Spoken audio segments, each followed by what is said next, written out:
ಈ ದಿನ ರಾಜ್ಯದ ಅತಿ ಹಿಂದುಳಿದ ಮಠಾಧೀಶರ ಮಹಾಸಭಾದಿಂದ ಮಹಾಸಭೆಯಲ್ಲಿ 52 ಅತಿ ಹಿಂದುಳಿದ ಸಮುದಾಯಗಳ ಸ್ವಾಮೀಜಿಗಳಿದೆ.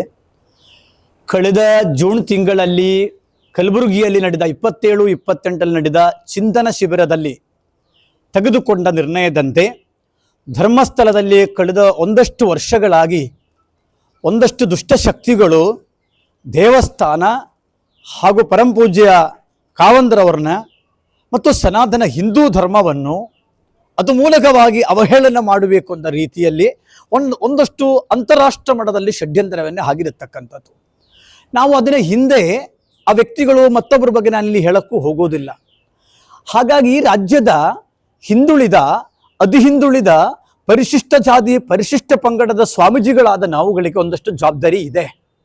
ಯಾಕೆಂತಂದರೆ ಧರ್ಮಸ್ಥಳದಿಂದ ಸುಮಾರು 45,000 ಮಕ್ಕಳಿಗೆ ಒಂದು ವರ್ಷ ಏನು ಕೊಡ್ತಾ ಇದೆ, ಸ್ಕಾಲರ್ಶಿಪ್ ಕೊಡ್ತಾ ಇದೆ. ಸುಮಾರು 45 ಲಕ್ಷ ಸಿಬ್ಬಂದಿಗಳು ಕೆಲಸ ಮಾಡ್ತಾ ಇದ್ದಾರೆ.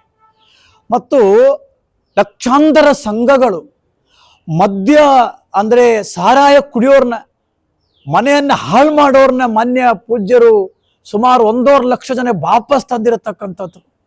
30,000 ದೇವಸ್ಥಾನನ್ನೇ ಜೀರ್ಣೋದ್ಧಾರಣ ಮಾಡಿರತಕ್ಕಂಥದ್ದು.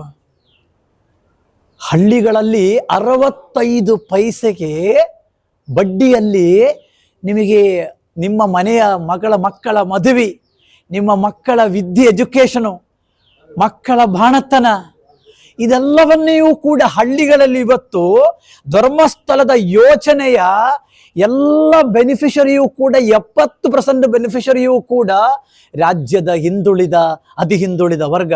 ನಾನು ಈಡಿಗ ಸಮುದಾಯದ ಗುರುಗಳು ಹಾಗೂ ಕುಂಬಾರ ಸಮುದಾಯದ ಗುರುಗಳು, ಮಾದಿಗ ಸಮುದಾಯದ ಗುರುಗಳು, ಲಂಬಾಣಿ ಸಮುದಾಯದ ಗುರುಗಳು, ಭೋವಿ ಸಮುದಾಯದ ಗುರುಗಳು, ಶಿವಸಂಬಿ ಸಮುದಾಯದ ಗುರುಗಳು, ವಾಲ್ಮೀಕಿ ಸಮುದಾಯದ ಗುರುಗಳು, ಇವತ್ತು ನಾವು ನಮ್ಮ ಕೋರ್ ಕಮಿಟಿ ಸ್ವಾಮೀಜಿಗಳು ಇವತ್ತು ಹೊಂದಿದ್ದೇವೆ.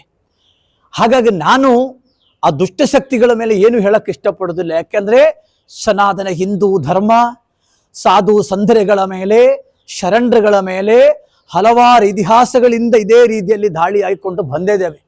ಆದರೆ ಪೂಜ್ಯ ಕಾವಂದರು ಅವರು ನೆಮ್ಮದಿಯಿಂದ, ಅವರು ಶಾಂತಿಯಿಂದ ಇದನ್ನೆಲ್ಲ ಎದುರಿಸ್ಕೊಂಡು ಬಂದಿದ್ದೇವೆ.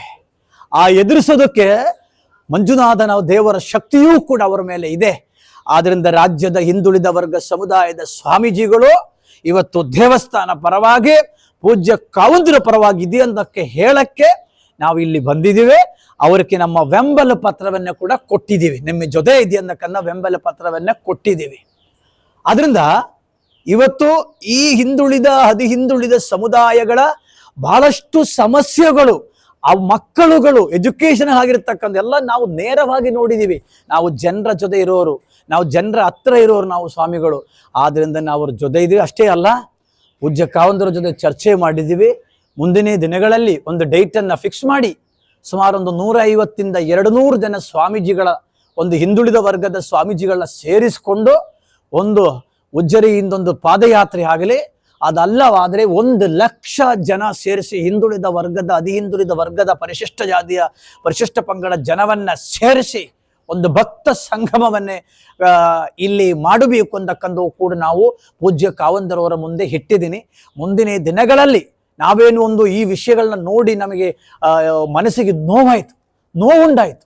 ಯಾವ ರೀತಿಯಲ್ಲಿ ಅಟ್ಯಾಕ್ ಮಾಡ್ತೀರಿ, ಯಾವ ಸೋಷಿಯಲ್ ಮೀಡಿಯಾಗಳು, ಸಾಮಾಜಿಕ ಜಾಲತಾಣಗಳಲ್ಲಿ ಈ ರೀತಿಯನ್ನು ಬಂದರೆ ಕಷ್ಟ. ಮಾನ್ಯ ಮುಖ್ಯಮಂತ್ರಿಗಳನ್ನ ನಾವು ಭೇಟಿಯಾಗಿದ್ದೀವಿ. ಮುಖ್ಯಮಂತ್ರಿಗಳಲ್ಲಿ ಮನವಿ ಮಾಡುವುದು ಒಂದೇ, ಡಿ.ಕೆ. ಶಿವಕುಮಾರ್ ಅವರು ಕೂಡ ಮುಖ್ಯಮಂತ್ರಿಗಳಾಗಬೇಕಾದ ಬಹಳ ದೊಡ್ಡ ಪಾತ್ರ ವಹಿಸಿರತಕ್ಕಂಥದ್ದು ಅತಿ ಹಿಂದುಳಿದ ಮಠಾಧೀಶರ ಮಹಾಸಭೆ. ಮಾನ್ಯ ಮುಖ್ಯಮಂತ್ರಿಗಳಿಗೆ ನಾನು ಧರ್ಮಸ್ಥಳ ಈ ಪವಿತ್ರವಾದ ಸನ್ನಿಧಿಯಲ್ಲಿ ನಿಂತ್ಕೊಂಡು ಮನವಿ ಮಾಡುತ್ತೇನೆ, ಕೈ ಜೋಡಿಸಿ ಮನವಿ ಮಾಡುತ್ತೇನೆ. ಈ ದಿನ ಹಿಂದೆ ಇರತಕ್ಕಂಥ ಶಕ್ತಿಗಳು ಯಾರು, ಅವ್ರನ್ನ ಕಠಿಣ ಕಾನೂನು ಕ್ರಮವನ್ನೇ ಆ ವ್ಯಕ್ತಿಗಳು ಯಾರ ಹೆಸರು ನಾವು ಹೇಳಕ್ಕೆ ಹೋಗೋದು ನಮಗೆ ಅವಶ್ಯಕತೆಯೂ ಇಲ್ಲ. ಆದರೆ ಯಾರಿದೆ ಅಂತಕ್ಕಂಥವ್ರನ್ನ ಕಠಿಣ ಕಾನೂನು ಕ್ರಮಕ್ಕೆ ಜರುಗಿಸಬೇಕು ಅಂತಕ್ಕಂಥದ್ದು ಮಾನ್ಯ ಮುಖ್ಯಮಂತ್ರಿಗಳಲ್ಲಿ ನಾನು ಮನವಿ ಮಾಡುತ್ತೇನೆ. ಇವತ್ತು ನಾಳೆ ಅಲ್ಲ, ಇನ್ನೊಂದು 2 days ಒಳಗಡೆ ಮತ್ತು ಇಲ್ಲಿ ಬಂದು ಮಾತಾಡಿ ಹೋದ ಮೇಲೆ ಮತ್ತು ಮಾನ್ಯ ಮುಖ್ಯಮಂತ್ರಿಗಳನ್ನ ಭೇಟಿ ಮಾಡಿ ಇಲ್ಲಿನ ಬಂದಿರತಕ್ಕಂಥ ವಿಷಯವೂ ಕೂಡ ನಾವು ತಲುಪಿಸ್ತೇವೆ. ನೋಡಿ ನಾವು ಅವ್ರಿಗೊಂಥರ ದೇವರ ನೋಡೋದಂಗೆ ಐತಿ.